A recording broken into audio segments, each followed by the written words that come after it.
Another calculation from the unit number 5.3, that is based on the calculation of profit on the basis of contribution costing.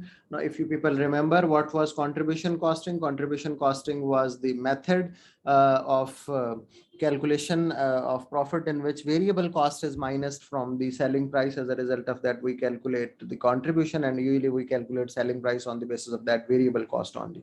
Okay, what we do, I'm writing a format here, then we'll quickly move to the question. What we do for the calculation of profit, usually the examiner asks us the impact on profit. What we do, we calculate the contribution. If contribution is positive, we say the impact on the profit will also be positive. What we do, we write a selling price, for example, $50 minus variable cost, for example, $30, we get contribution. That is $20. Now, if we have the units given to us, the production given to us, we calculate contribution with the production and we calculate total contribution.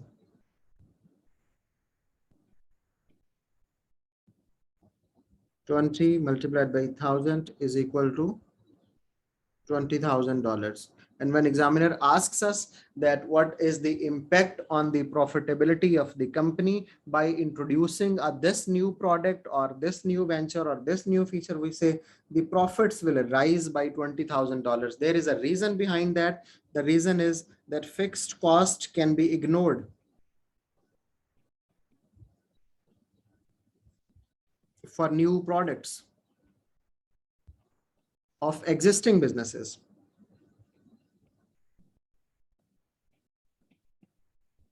Why we do so? For example, there is a factory of Mosin, and Mosin is producing already refrigerators and washing machines in that factory. The fixed cost of that factory is $100,000 monthly. Now he has decided to introduce ACs in that factory too. He has decided to produce ACs in that factory too. If he starts to produce ACs in the similar factory, it will not impact the rent of that factory because he is already paying the rent of 100,000. And if he's not extending the factory, if he's not building a new building in that, he is not putting some extra supervisors on a salary, it means the fixed cost will remain same. If the fixed cost will remain same, so it means that whatever contribution comes from that ACs will become part of profit of that company, because there is no need to allocate fixed cost to that ACs. The fixed cost was already being paid. So it becomes ignorable when you introduce a new product, when you start producing a new product to the existing factory. So when we calculate this contribution,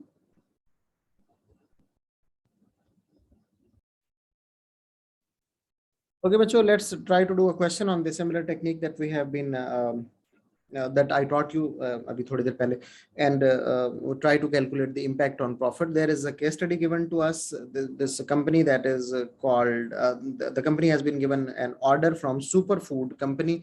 The name of the company is PC Popcool. The Popcool company is making food cans, and another company came in. Superfood is the name of company, and the company has given the order of 4 million cans. We can read the table to understand it better. Look at the Superfood special order details.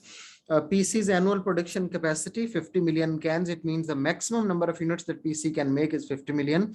PC's actual production level is 45 million. It means right now PC is producing 45 million cans. Superfood has given order 4 million cans. It means it will increase to 49 million cans from 45 million cans. The rest of the information is for the calculation of the question. Unit material cost is given. Material cost, we already know that is a variable cost. Then unit direct labor cost is given. We already know that direct labor cost is also variable cost. Cost of new design for the can for Superfood and product testing is given. Cost of new design is supposed to be variable here. That is 0.5 million. We will calculate it per unit and include in the direct cost. Then transportation cost is also given. We'll also include the transportation cost as direct cost. Then PC's factory overheads are given. We know that overheads are always fixed cost. Then price per can offered by the Superfood is given, that is $0.50. The examiner has asked us that if Superfood's order is accepted, I repeat, what will be impact on the level of profitability of PC? Now what we do, I told you earlier that we write selling price first.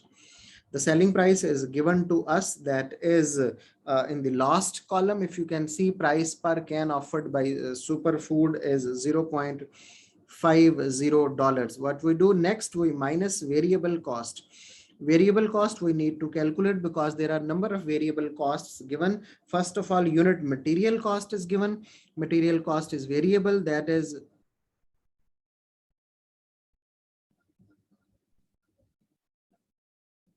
0.10. Then we have unit direct labor cost, that is 0.15. Then the next cost is given in total, I mean in millions, the cost of new designs, that is 0.5 million. The new design cost, we need to calculate it per unit, that is 0.5 million divided by 4 million cans we are producing. Okay, what is the per unit cost, Mohsen? 0.5 divided by divided by 4. So 0.125.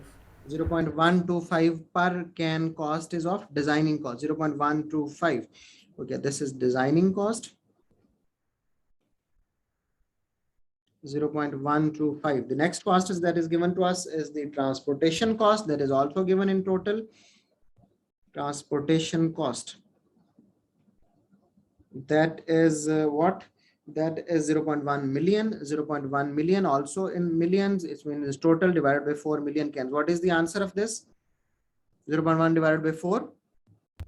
0.025. 0.025 is transportation cost.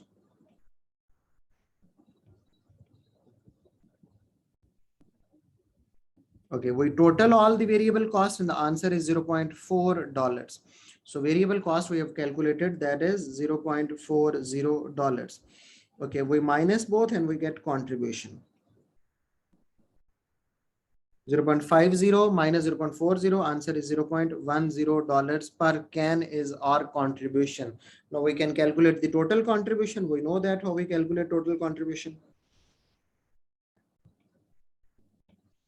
0.10 multiplied by 4 million cans are being produced. We multiply both, what we get in answer, 400,000. This is the increase in profit if we do not allocate the fixed cost, that we do not actually, if we do not allocate the fixed cost to these number of units that are being produced. So if examiner asks what is the impact on profit, we calculate the contribution, total contribution, and we say with this amount the profit will be added. But if only if the examiner asks us to calculate the loss by minusing the fixed cost to, what we can do, although the question has been completed here, I again repeat, the question has been completed, but if examiner asks to allocate the fixed cost and calculate the loss out of that, we can calculate the fixed cost too. Fixed cost overhead per unit are given to us. Overhead per unit in the last row, you can see in the second last row, that is $0.25. What are the number of units that are being produced? We can multiply and we can calculate total fixed cost. So 1 million. 0.25 multiplied by 4 million. Answer is 1 million. 1 million. 1 million. Okay. Now we know that how we calculate profit or loss if we need to do it. Profit is basically total contribution minus total fixed cost. Minus total fixed cost. Okay, the total contribution is available to us, that is 400,000 minus 1 million. Answer is 600,000. Minus, it means it's loss. So if we allocate the fixed cost, what will happen, that we will be having loss of 600,000 in that scenario. Okay, ji, another question of the cost calculation. This is from October number 15. Okay, ji, there are fruit farms. The name of that business is Farah Fruit Farm, I guess, FFF. If you look at the situation, the information is given to you. Buyer from the biggest supermarket chain in country B, all that has given an offer to Farah Fruit Farm. And if you look at the third line, the buyer is a tough negotiator and has offered no more than $0.30 per can for 400,000 cans per year. So two informations we get here. One is the selling price, that is $0.30, and a second information that we get from here is the number of units, that is 400,000. Rest of the information is given in table. Factory capacity 2 million, allocated factory fixed cost 0.10, fixed cost is, we know, overheads. Packaging and labeling always variable cost 0.08, average unit cost of vegetable per can. Material cost, this is also variable. Transportation cost, we studied in the last question too. Transportation cost is considered as the variable cost too. Okay, it has been disappeared. Okay, study 53. Okay, here it goes. Okay, so now we need to use this data and we will calculate the impact on profit. Okay, first of all, what we need to do, as I told you, we need to calculate the variable cost. Variable costs are given. First of all, packaging, that is 0.08. Then material or the vegetables, etc., that is 0.15. Then transportation cost per 2,000 cans. So transportation cost is given in total, that is $100. We divided with the 2,000. What is the answer? Anyone, please help me. 100 divided by 2,000. 0.50. 0.5. 100 divided by 2,000 cans. 0.50. Okay.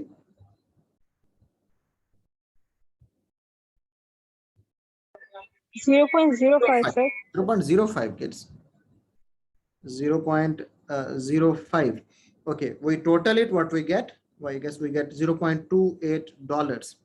Okay, this is the variable cost we have now. What is the variable cost? 0.28. We write it here. We calculate contribution per unit. Contribution per unit is $0.02. What was the number of units? The order was given of 400,000 cans. So what we calculate here, total contribution we calculate. Total contribution is 0.02 multiplied by 400,000 cans, 4 lakh cans. So what is the answer? What is the total contribution? That is $8,000. So out of these cans, what she earns for our fruit farm is $8,000 is the positive contribution. So when examiner asks us this, what is the impact on profit, we would say that his profit will be increased by $8,000. This was another example. However, if examiner asks us to calculate the allocation of the fixed cost and calculation of the total loss, we can minus the fixed cost from here and we can get the total loss. These were two examples of cost calculation, the profit calculation questions.